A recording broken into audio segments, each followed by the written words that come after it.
बागेश्वर धाम के धीरेन्द्र शास्त्री को भारतीय जनता पार्टी का समर्थन हासिल है, सिर्फ इसलिए कि कांग्रेस के नेता भी उनके सामने नतमस्तक होते हैं, इसीलिए वो कुछ भी अनर्गल कह सकते हैं।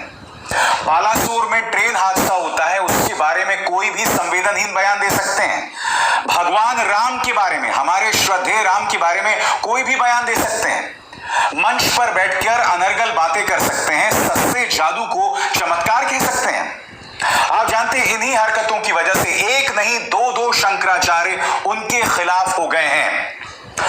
मैं आपको बता दूं, पुरी के शंकराचार्य स्वामी अविमुक्तेश्वरानंद ने तो उनके खिलाफ बयान दे ही दिया है। आपकी स्क्रीन पर यह है शंकराचार्य निश्चलानंद सरस्वती। शंकराचार्य निश्चलानंद सरस्वती गोवर्धन पीठ के शंकराचार्य हैं और कड़े तेवर अपनाते हुए उन्होंने धीरेन्द्र शास्त्री को भारतीय जनता पार्टी का प्रवक्ता बता दिया है। मैं चाहूंगा कि किस गुस्सैल अंदाज में शंकराचार्य ने अपनी ये बातें रखी हैं, सुनिए वो क्या कह रहे हैं आपके स्क्रीन पर। धीरेन्द्र शास्त्री जिनका नाम ले रहे हैं, एक बार मेरे पास आए थे। आपको इतना तो ध्यान रखना चाहिए कि आप शंकराचार्य से कथावाचक की समीक्षा करवाना चाहते। आप मेरे स्तर का ध्यान नहीं रख रहे हैं। मैं शंकराचार्य हूँ, ये मेरे सामने बाल गोपाल है। उत्कर्ष को प्राप्त करें यह भावना है। एक कथावाचक की समीक्षा, भाजपा के प्रचारक की समीक्षा आप शंकराचार्य से करवाना चाहती हैं, उचित है क्या?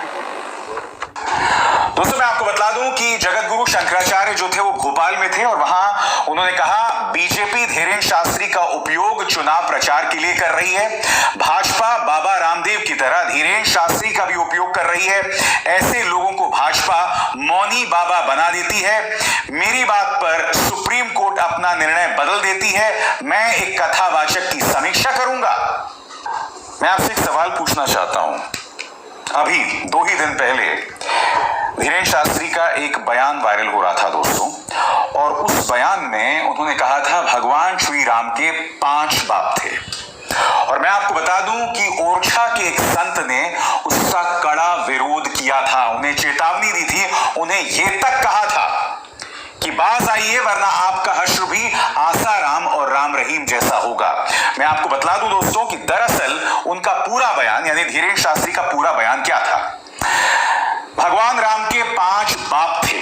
राम जी के पहले पिता दशरथ थे क्योंकि उन्होंने राम जी को बड़ा किया था। दूसरे पिता अग्निदेव थे क्योंकि अग्निदेव के बीच से ही खीर प्रकट हुई। राम जी के तीसरे पिता विश्वामित्र जी, क्योंकि दशरथ ने जब राम को विश्वामित्र को सौंपा तब रामायण में गोस्वामी जी ने लिखा है मेरे प्राणनाथ सुत दो। चौथे पिता जनक जी क्योंकि ससुर रिश्ते में पिता ही होता है। 5वें पिता जटायु जी क्योंकि जटायु जी दशरथ जी के ही बड़े भाई थे और दशरथ जी ने राम को जटायु को सौंपा था। मैं आपसे सिर्फ एक सवाल पूछता हूं। कल्पना कीजिए कि धीरेन्द्र शास्त्री के बजाय किसी और ने यह कहा होता कि भगवान श्री राम के 5 पिता थे। पहली बात, वो बयान मैंने सुना है, जिस तरह से धीरेन्द्र शास्त्री बोलते हैं ना, वो बहुत ही ज्यादा उग्र लगता है। वो कानों को सुनकर अच्छा नहीं लगता जब वो कहते हैं कि भगवान श्री राम के 5 बाप थे। वो जैसे बोलते हैं ना अपने अंदाज में, वो बहुत अच्छा नहीं लगता है। और उसके बाद वो बताते हैं कि वो 5 बाप कौन कौन थे। देखिए, एक बात स्पष्ट हो जानी चाहिए कि ऐसा नहीं हो सकता कि भगवान राम जो हमारे श्रद्धेय हैं उनके बारे में एक व्यक्ति तो कुछ भी अनर्गल बातें करे, मगर दूसरे अगर कुछ भी समीक्षा करना चाहें तो उनके खिलाफ पूरी जनता पड़ जाए।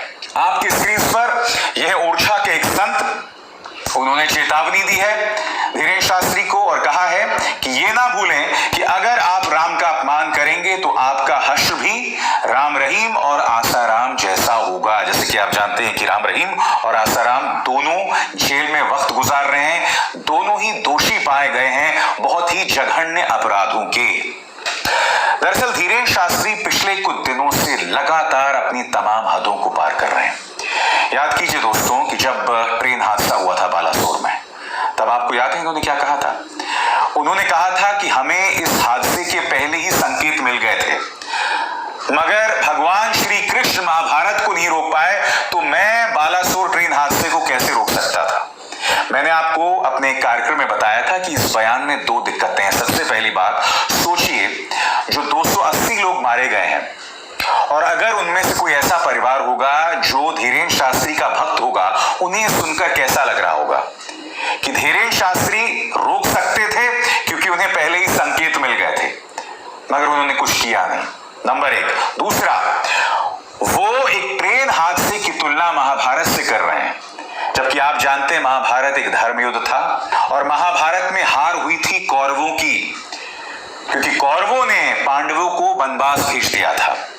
ये ना भूलें कि पांडवों के साथ भगवान श्री कृष्ण थे। मगर धीरेन्द्र शास्त्री एक ट्रेन हादसे की तुलना, जहां 280 बेकसूर लोग मारे गए, उनकी तुलना वो महाभारत से कर रहे थे। मैंने अपने कार्यक्रम में कहा था कि आपके हिसाब से जो 280 लोग मारे गए, क्या वो कौरव थे? क्या बोलना चाहते हैं और आप क्या क्या बोलते रहते हैं? और अब एक नहीं दो शंकराचार्य ने उन्हें भारतीय जनता पार्टी का प्रवक्ता बना दिया है। एक बात तय है दोस्तों कि आने वाले दिनों में तापमान बढ़ाया जाएगा। इसी तरह से धीरेन्द्र शास्त्री जो हैं वो जगह जगह घूम के भारतीय जनता पार्टी का प्रचार करेंगे। जैसे कि आपको याद होगा, बिहार गए थे और बिहार में संविधान के खिलाफ उन्होंने बयान दिया था, जिसमें उन्होंने कहा था कि भाई हिंदू राष्ट्र की स्थापना जो है वो बिहार से होगी। यानी कि धीरेन्द्र शास्त्री वही बयान देते हैं जो भारतीय जनता पार्टी को चुनावी फायदा दे।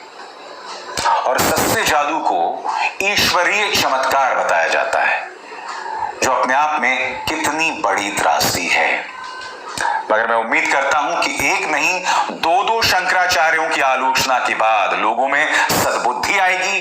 खुद धीरेन्द्र शास्त्री जो एक युवा कथावाचक हैं, वो भी गौर करेंगे कि वो अक्सर क्या क्या बोलते रहते हैं, उस पर काबू पाएंगे, कंट्रोल पाएंगे, नपातुला बोलेंगे, क्योंकि आप पर कई हजारों लोगों की आस्था है। उन्हें बरगलाइए मत, उन्हें भटकाइए मत।